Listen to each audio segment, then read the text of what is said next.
अस्सलाम वालेकुम फ्रेंड्स, कैसे हैं सब? ठीक हैं। आज की वीडियो बहुत अहम है। इसमें हम डिस्कस करेंगे कि आया कनाडा लैंड ऑफ ड्रीम्स है इमिग्रेंट्स के लिए, रिफ्यूजीज़ के लिए और स्टूडेंट्स के लिए। तो इसमें मैं कुछ नंबर्स भी आपके साथ शेयर करता जाऊंगा और उसके बाद फिर वो फैक्टर्स हम शेयर करेंगे कि वो कौन से ऐसे फैक्टर्स हैं जिसकी वजह से लोग अट्रैक्ट होते हैं कि वो कनाडा आएँ और यहाँ पे अपनी ज़िंदगी बसर करें और अच्छा एक लाइफस्टाइल यानी उनको यहाँ पे हासिल हो। तो चलिए फ्रेंड्स, वीडियो का आगाज़ करते हैं। वीडियो का आगाज़ करने से पहले मेरे ऐसे दोस्त जिन्होंने अब तक मेरा चैनल सब्सक्राइब नहीं किया, उनसे रिक्वेस्ट है काइंडली मेरा चैनल सब्सक्राइब कर लें और बेल आइकन को प्रेस कर दें ताकि आने वाली हर वीडियो बर वक्त उन तक पहुंच सके। तो चलिए फ्रेंड्स, वीडियो को शुरू करते हैं। हमने आज 3 चीज़ों को डिस्कस करना है, इमिग्रेंट्स को, रेफ्यूजीज़ को और स्टूडेंट्स को। ठीक है, क्या आया ये मुल्क उनके लिए लैंड ऑफ अपॉर्चुनिटीज़ है भी कि नहीं। ठीक है, तो चलिए फ्रेंड्स, हम आगाज़ करते हैं इमिग्रेंट्स से। इमिग्रेंट्स 2022 में आए थे 4,37,000 और 2023 में आए थे 4,68,000 और 2024 में इनकी एक्सपेक्टेशन है कि 4,85,000 आएंगे और 2025 में एक्सपेक्टेड है 5 लाख और 2026 में भी 5 लाख एक्सपेक्टेड है। तो ये ठीक ठाक नंबर ऑफ़ इमिग्रेंट्स हैं जो कि यहाँ आएंगे।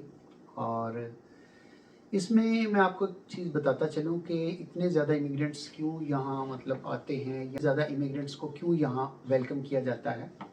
उसकी वजह यह है कि Canada is facing labour shortage and declining in birth rate, जिसकी वजह से यकीनन यहाँ जो कारोबार हैं, मुख्तलिफ जॉब्स हैं, वहाँ पे लेबर की शॉर्टेज रहती है अफराद कम होने की वजह से। तो इसलिए यहाँ अफरादी क़ुव्वत की कमी है और उन्हें अपने निज़ाम को चलाने के लिए, अपने कारोबार को चलाने के लिए यानी अफरादी क़ुव्वत की ज़रूरत है। ठीक है, इसमें स्किल्ड भी आ जाते हैं, एजुकेटेड लोग भी आ जाते हैं, मुख्तलिफ मतलब लोग इसमें क्वालिफाई करते हैं।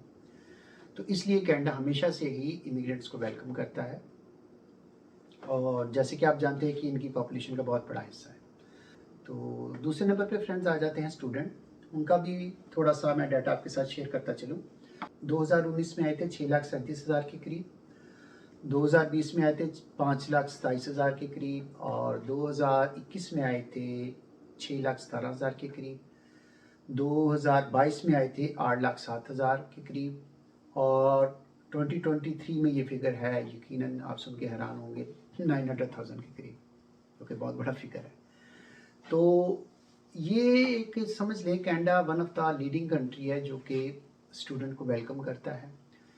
असल में यहाँ स्टूडेंट का ज़्यादा रुझान होने की एक वजह मैं आपको बताता चलूँ कि यहाँ स्टूडेंट्स बहुत इजी तरीके से अपने आप को यानी कि कह लें कि लीगल करने में कामयाब हो जाते हैं। बड़ा आसान है कंपेयर टू अदर कंट्रीज़, बड़े आसानी से उनका स्टेटस जो है एक स्टूडेंट से एक कह लें परमानेंट रेजिडेंट में कन्वर्ट हो जाता है। ठीक है, इसलिए हमेशा से ही कनाडा यानी उनके लिए एक टॉप डेस्टिनेशन के तौर पर रहा है स्टूडेंट्स के लिए और इसलिए उनका रुझान भी बहुत ज़्यादा है।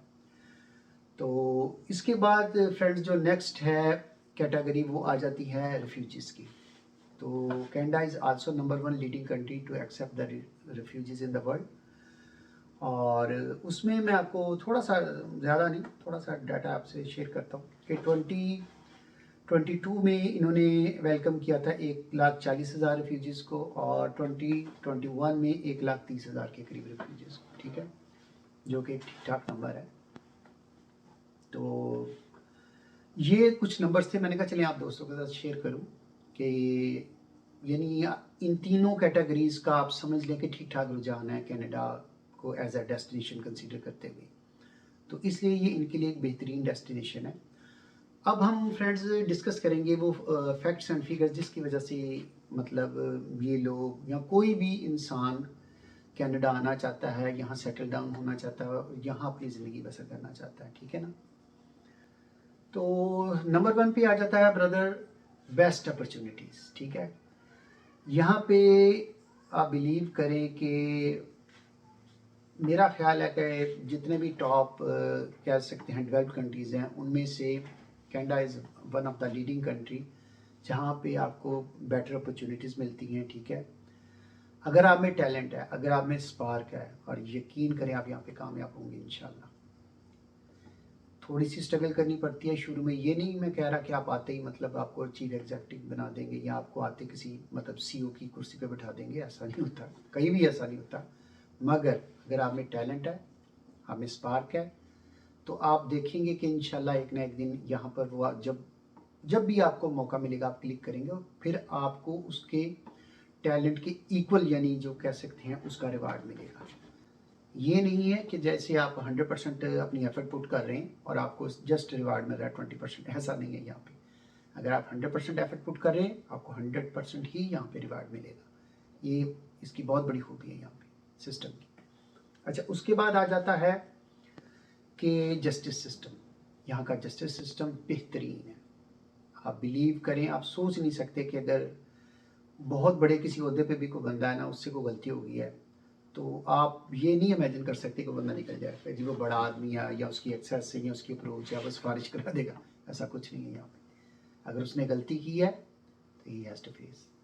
मैंने आपके साथ एक दफ़ा शायद आगे भी वीडियो शेयर की थी, शायद आपने देखी हो, कि यहाँ मैं यूनियन स्टेशन किसी काम से गया था तो वहाँ पे ना एक यानी कि पुलिस कांस्टेबल की गाड़ी खड़ी थी, उसके ऊपर पार्किंग टिकट लगा हुआ था। I was surprised.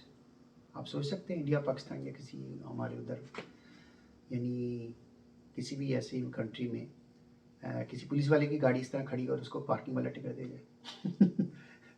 तो आप खुद समझ आ रहे हैं बाकी फिर पार्किंग वाले के साथ क्या होगा। तो ये है इनका जस्टिस सिस्टम। अगर किसी ने गलती किया तो ही हैज़ टू पे द पेनल्टी। ये मैंने आंखों से देखा है। चलिए नेक्स्ट पॉइंट आ जाता है इक्वल अपॉर्चुनिटीज़। फ्रेंड्स, ऐसा नहीं है यहाँ पे कि अगर आपकी भी सेम क्वालिफिकेशन है, ठीक है, 2-3 और बंदे बैठे हैं जो आपके लिए उनकी भी सेम क्वालिफिकेशन है, तो ऐसा नहीं है कि वो आपको रहने दें फॉर सम रीज़न और उनमें से किसी को हायर कर दें क्योंकि किसी की सिफारिश आ गई है, किसी के पास पर्ची है। ऐसा नहीं है यहाँ पे। अगर आपके पास यानी क्वालिफिकेशन है, स्किल है, तो यकीनन आप कंसीडर किए जाएंगे। ये मतलब यकीन रखें। यहाँ पे बहुत ज़्यादा इस चीज़ का ख्याल रखा जाता है, हक तलफी नहीं होती। इस तरह नहीं है कि जी वो फलाने का कोई चचा ताया या कोई है जी वो जी फ़ोन कर दिया जी मेरे बच्चे ने रह लो, इतने कोई चक्कर नहीं रखने को ना। मेरिट है, आप क्वालिफाई करते हैं आपको ही रखेंगे। यही वजह ये लोग तरक्की कर रहे हैं क्योंकि ये मेरिट पे फैसले करते हैं, पर्ची या फ़ोन पे नहीं। चलें बैक टू द पॉइंट। अगला आ जाता है पॉइंट हेल्थ सिस्टम। ज़बरदस्त हेल्थ सिस्टम है इनका। मेरे मुताबिक तो इवन कह लें अमेरिका 12 कंट्री है, वहाँ का भी सिस्टम बड़ा ज़बरदस्त है, मगर वहाँ आपको अपनी जेब से पे करना पड़ता है। और यहाँ आपको जितना भी आपके यहाँ मेडिकल सिस्टम है सारा फ्री है। ज़बरदस्त है ये अपॉर्चुनिटी। यहाँ पे बहुत बड़ी फैसिलिटी है जो कि उधर नहीं है, ठीक है, क्योंकि ये एक वेलफेयर स्टेट है। ये बहुत बड़ी आप कह लें कि सिटीजन्स को यहाँ पे सहूलत दी जाती है। और बिलीव करें, अगर आपको अपने तौर पे कहीं यहाँ पे मेडिकल का कोई ट्रीटमेंट कोई छोटा मोटा भी टेस्ट करवाना पड़े, आपको वाकई पता लग जाएगा ये कितनी बड़ी ब्लेसिंग है जो आपको मिली हुई है। यहाँ से आप अंदाज़ा कर लें कि हमारे जितने बड़े बड़े पॉलिटिशियन या जितने बड़े बड़े लोग होते हैं, अमीर लोग, वो कहाँ आते हैं इलाज करवाने? इन्हीं मुल्कों में आते हैं, ठीक है ना। अगर यहाँ का ये मेडिकल सिस्टम यानी इस लेवल का ना हो, ठीक है, यहाँ की फैसिलिटीज़ इस लेवल की ना हो मेडिकल की, तो आपका क्या ख्याल है वो आएंगे यहाँ पे? वो कभी भी नहीं आएंगे। तो बहरहाल इनका मेडिकल सिस्टम टॉप है और ख़ास तौर पे कनाडा का ये फ्री है because it's a welfare state, ठीक है। अच्छा, अगला जो पॉइंट आता है वो है यहाँ का एजुकेशन सिस्टम। बहुत ही ज़बरदस्त एजुकेशन सिस्टम है, ठीक है।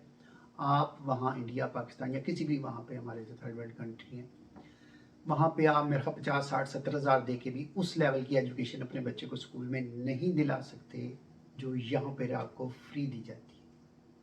कितनी बड़ी अपॉर्चुनिटी है, कितनी बड़ी फैसिलिटी है। हाई स्कूल तक आपकी एजुकेशन टोटल फ्री है।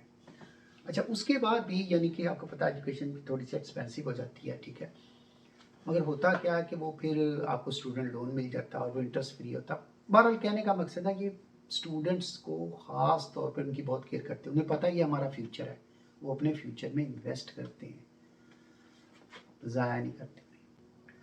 फैसिलिटीज़ फॉर सिटीज़न, जी ये अपने सिटीज़न का बहुत ही ख्याल रखते हैं, उन्हें पता होता है ख़ास तौर पे ओल्ड सिटीज़न का, और जिन्हें हम सीनियर सिटीज़न भी कहते हैं, उन्हें पता होता है कि इन लोगों ने इस मुल्क को सर्व किया है। बिलीव करें उनकी बहुत कदर करते हैं, ठीक है। स्पेशल मौक़ों पर उनके लिए स्पेशल डिस्काउंट लगते हैं, 10% discount for example, 20% for senior citizen. बाज़ बैंकों में स्पेशल इनकी लाइन अलग लगी होती है, ठीक है, इनको ऑनर देने के लिए कि इनको लाइन में आम लोगों के साथ ज़्यादा देर खड़ा ना होना पड़े। फिर इनके लिए, जैसे कि मैं टोरंटो में रहता हूँ, तो यहाँ पर एक टीटीसी की सर्विस होती है, व्हील टर्न सर्विस। बड़े मिनिमम यानी चार्जेस में वो पिक एंड ड्रॉप करते हैं, और भी तरह से इनका ख्याल रखा जाता है, इनकी सेहत का, इनके मेडिकल का। तो मैंने कहा थोड़ा सा ब्रीफली ये भी आपको बताता चलूँ। अच्छा, इसके बाद आ जाता है सेंस ऑफ सिक्योरिटी। जनाब, यहाँ पे सेंस ऑफ सिक्योरिटी बहुत ज़्यादा, ख़ास तौर पे मैं कनाडा की बात कर रहा हूँ। आप रात को मिडनाइट को भी बाहर जाते हैं ना, आपको ये नहीं होता कि यार मुझसे कोई पर्स छीन लेगा, मेरा मोबाइल छीन लेगा, कोई आके गया फाइन मैनू बाइक दी चाबी बढ़ा दो। ऐसा कुछ नहीं है यहाँ पे, बहुत ज़्यादा सिक्योर कंट्री है। अब हल्का फुल्का देखें, रैंडमली वाक़यात कहीं भी हो सकते हैं, मैं नहीं कहता 100% को कहीं भी नहीं होता, टू बी वेरी ऑनेस्ट, मगर कंपेयर टू अदर कंट्रीज़ बहुत अभी भी पीसफुल अच्छा मुल्क है। अभी भी यकीनन बहुत से ऐसे डेवलप कंट्रीज़ के लोग भी यहाँ सिर्फ इस वजह से आते हैं कि यहाँ सेंस ऑफ सिक्योरिटी बहुत ज़्यादा लोग अपने आप को सिक्योर्ड फील करते हैं, ठीक है। इनका सिस्टम बड़ा ज़बरदस्त है। खुदा ना खास्ता आपको कोई प्रॉब्लम है, आप 911 पे कॉल करें। अगर रियल इमरजेंसी, अगर कोई ऐसी मतलब बहुत ज़्यादा इमरजेंसी की सिचुएशन ही, फिर may be they take time, मगर even then they showed up. मगर अगर तो वाकई रियल इमरजेंसी है, आप उन्हें बताते हैं, क्योंकि वो पूछते हैं भाई किस तरह की इमरजेंसी है 911 पे जो बंदा कॉल अटेंड कर। अगर आप बताते हैं कि मैं इस सिचुएशन में हूँ, विद इन 5 मिनट्स रिस्पॉन्ड आपको किया जाता है। ये बड़े ज़बरदस्त यहाँ पे इनकी सहूलत है, ठीक है। अच्छा, इसके बाद जो आता है नंबर 8 पे, वो है प्योरिटी। जनाब, ये भी एक बहुत बड़ा फैक्टर है लोगों का, ये यहाँ पे आने का, यहाँ पर अपनी ज़िंदगी बसर करने का। वो प्योरिटी किस चीज़ में है? फूड में, वाटर में और एयर में। आपको पता है ये बहुत बड़ी ब्लेसिंग आज के दौर में, आपको प्योर एयर मिल रही है, ठीक है, पोल्यूशन से पाक। आपको प्योर फूड मिल रहा है, आपको प्योर वाटर मिल रहा है। खैर, कनाडा मैं आपको बताता चलूँ कि दुनिया में चंद ऐसे ममालिक में से है जिसके पास ताज़ा पानी के यानी फ्रेश वाटर के दुनिया में मेरे ख्याल सबसे ज़्यादा रिसोर्सेज कनाडा में है। या आप कह लें कि he is one of the leading country जिनके पास ये फ्रेश वाटर के रिसोर्सेज हैं, और ये बहुत बड़ा एसेट है आने वाले दिनों में। आपको पता है दुनिया के बहुत से ममालिक ऐसे हैं जहाँ पे पीने का पानी ख़त्म होता जा रहा है। तो उसके बाद आप कह सकते हैं यहाँ पे फूड की क्वालिटी बड़ी ज़बरदस्त होती है, ठीक है। यहाँ पे मतलब फॉर एग्ज़ाम्पल आप डेयरी की तरफ ही चले जाएँ तो ऐसे हार्मोन्स इस्तेमाल नहीं करने दिए जाते जो इंसानी सेहत के लिए नुकसानदेह हो, ठीक है। इसका स्टैंडर्ड बहुत हाई है इनका, ये मानने वाली बात है। आपको टिन पे मिसाल के तौर पे अगर उन्होंने लिखा ना इसमें 100 ग्राम है, कोई भी चीज़, मतलब टूना फिश है या कोई भी आप कह लें कि 100 ग्राम है, वो 101 तो हो सकती है, 99 नहीं होगी, और उसकी क्वालिटी भी 101% हो सकती है, 99%। ये इनकी क्वालिटी है, प्योरिटी और स्टैंडर्ड, ये ज़बरदस्त है इनका। फूड के बारे में, एयर जो है पोल्यूशन से पाक है, ज़बरदस्त फ्रेश एयर है यहाँ पे। आप थोड़ा सा इवन मतलब सिटी में भी ठीक है, आप इवन कंट्री साइड पे चले जाना यार, ज़बरदस्त आपको वाकई फील होता है बाहर खड़े होकर, जब मतलब डीप ब्रेथ लेते हैं ना, आपको फील होता है कि यार वाकई आप मतलब रियली मतलब किसी ऐसी जगह पे हैं जहाँ पे आपको बिल्कुल प्योर और फ्रेश ऑक्सीजन मिल रही है। ये बहुत बड़ी क्वालिटी है इनकी। उसके बाद वाटर का भी, जैसे मैंने आपको बताया, प्योर वाटर है यहाँ का। टैप वाटर आप बिलीव करें, आपके जो मिनरल वाटर नहीं मिलते हमारे पास में, उनसे 10 गुना ज़्यादा बेहतर है यहाँ का टैप वाटर। रिकमेंड किया जाता है कि आप टैप वाटर पिए, इतना ज़बरदस्त है इनका टैप वाटर, ठीक है। अच्छा, इसके बाद आ जाती है मिनिमम करप्शन लेवल। यहाँ ज़ीरो तो नहीं है, ज़ीरो कहीं भी नहीं है टू बी वेरी ऑनेस्ट दुनिया में, मगर यहाँ पे मतलब ऑलमोस्ट ज़ीरो के ही करीब है, ना होने के बराबर है। आप अपने किसी काम के सिलसिले में चले जाएं, ये नहीं हो सकता कि बंदा को कहे जी मैंने इतने पैसे दे दो फिर ताड़ी फाइल मूव होगी। वो फाइल नहीं मूव होगी, वो बंदा मूव हो जाएगा वहाँ से। ये ज़हन में रखे, और ये रस्ट एश्योर्ड कोई बंदा आपसे 1 रुपया भी नहीं कर सकता demand, no way, out of question. चले नेक्स्ट आ जाता है जी मेरिट। जनाब द मोस्ट इम्पॉर्टेंट चीज़ मेरिट, जिसकी बेस पे कौमें बनती हैं बिगड़ती हैं। जब आप नाअहल अफराद को अहम ओहदों पर बिठा देते हैं, ठीक है, तो कौमें बर्बाद होती हैं। यहाँ पे ये चक्कर नहीं है। अगर आप मेरिट पे आते हैं, आप पढ़े लिखे हैं, फॉर एग्जांपल किसी जॉब के लिए क्वालिफाई करते हैं, तो आपको ही मिलेगी, ठीक है। अगर आपको नहीं ना मिल रही तो रेस्ट एश्योर्ड कि जिसको मिल रही है ना वो आपसे ज़्यादा क्वालिफाई है। ये नहीं है कि किसी के मामले चाचे का फ़ोन आ गया, ऐसा कुछ नहीं है जी फ्रेंड्स। तो ये थे कुछ फैक्ट्स एंड फिगर्स कि जिसकी बुनियाद पर या जिसकी वजह से दुनिया में बहुत से लोगों का रुझान है कि वो कनाडा आएँ, यहाँ सेटल डाउन हो और अपनी बाकी मानदार ज़िंदगी यहाँ पे बसर करें, ठीक है। ये ऐसे पॉइंट्स थे जो उनको अट्रैक्ट करते हैं और जिस वजह से वो डिसाइड करते हैं, क्योंकि इमिग्रेशन याद रखें बहुत बड़ा डिसीजन होता है किसी भी बंदे की लाइफ में, किसी फैमिली की लाइफ में। वो अपना सब कुछ छोड़ छाड़ के एक अपनी यानी ऐसी जगह पे जहाँ वो बॉर्न और रेज्ड हुए हैं, एक बिल्कुल नई जगह पर जाते हैं। तो फिर आप सोचें वो कितने अहम फैक्टर्स होंगे जिसकी बुनियाद पर वो यहाँ आते हैं। इसलिए ये कहा जाता है कि वाकई Canada is a land of opportunities, it's a land of dreams for immigrants, for refugees and for students. जी फ्रेंड्स, तो ये थी आज की वीडियो। तो मैंने कहा अपने दोस्तों से चंद फैक्ट एंड फिगर्स शेयर करता चलो। वीडियो पसंद आए तो प्लीज़ इसको लाइक और शेयर कीजिएगा, दुआ में याद रखिएगा, अपना बहुत सा ख्याल रखिएगा। चलें जी, मिलते हैं किसी और वीडियो में। ओके जी, अल्लाह हाफिज़।